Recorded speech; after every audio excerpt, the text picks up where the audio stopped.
नमस्कार फ्रेंड्स, तर आज आपण बनवणार आहोत मसाला भेंडी। ही भेंडी आपली चिकट होत नाही आणि खूप छान लागते चवीला। त्यासाठी आपण इथे भेंडी धुवून घेतलेली आहे छान। आता याला कापडाने स्वच्छ पुसून घेऊ। आता त्यासाठी आपण शेंगदाणे भाजून घेतलेले आहे, ते आपण मिक्सर मधून काढून घेऊ। या प्रकारे आपण शेंगदाणे बारीक करून घेतलेले आहे। आपल्याला या प्रकारे कापायचे आहे, समोरचं आणि मागचं देठ कापून घ्यायचं। नंतर मधातून एक कट करायचा आणि त्याला उभी चीर मारायची।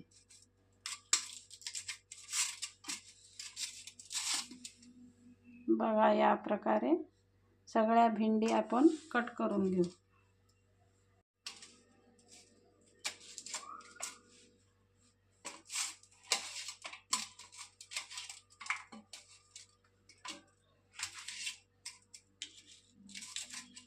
बघा, या प्रकारे आपण सगळी भेंडी चिरून घेतलेली आहे।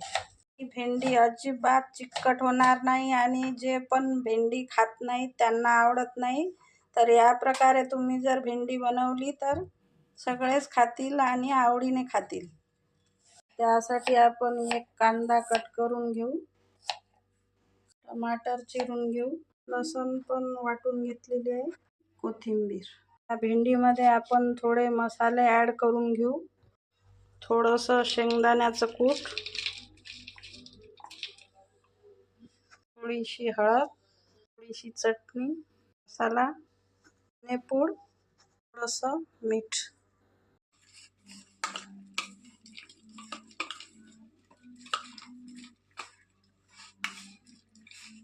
पॅन घेतलेले आहे, त्यामध्ये थोडंसं तेल घेऊ। आपलं गरम झालेलं आहे, त्यामध्ये आपण भेंडी सोडून देऊ।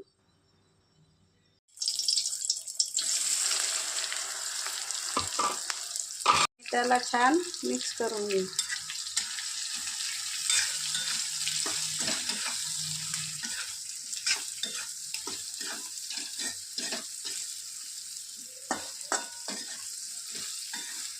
भेंडी फ्राय करताना गॅसची फ्लेम मीडियम ठेवा, कारण जास्त हाय केली तर ते भेंडी मग जळतात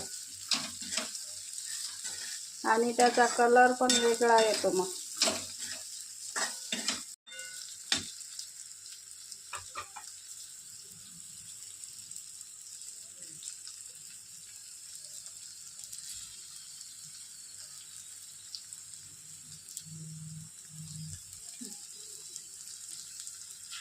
तर आपली भेंडी फ्राय झालेली आहे। आता आपण गॅस बंद करू आणि काढून घेऊ।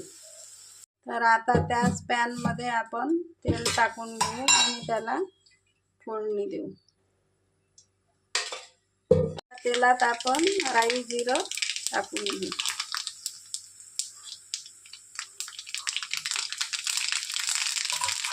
कांदा टाकून घेऊ।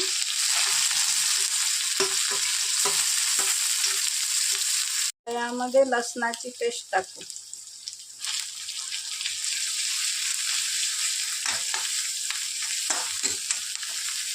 त्याला छान परतून घेऊ। मसाले आपण काढून घेऊ। थोडीशी हळद, थोडी चटणी, मसाला आणि मीठ चवीनुसार। आणि यामध्ये मसाला टाकून घेऊ।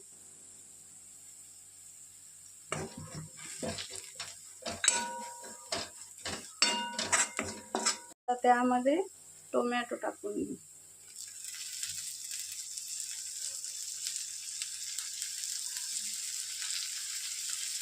आणि त्याला छान मिक्स करून घेऊ।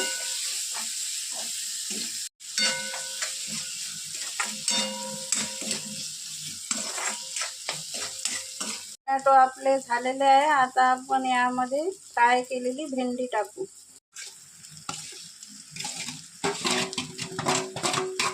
त्याला छान मिक्स करून घेऊ।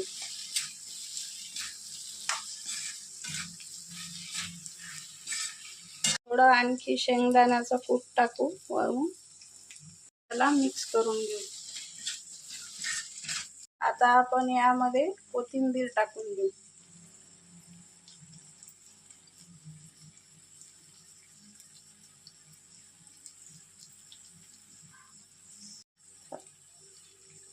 याला थोडा वेळ झाकून ठेवून द्या.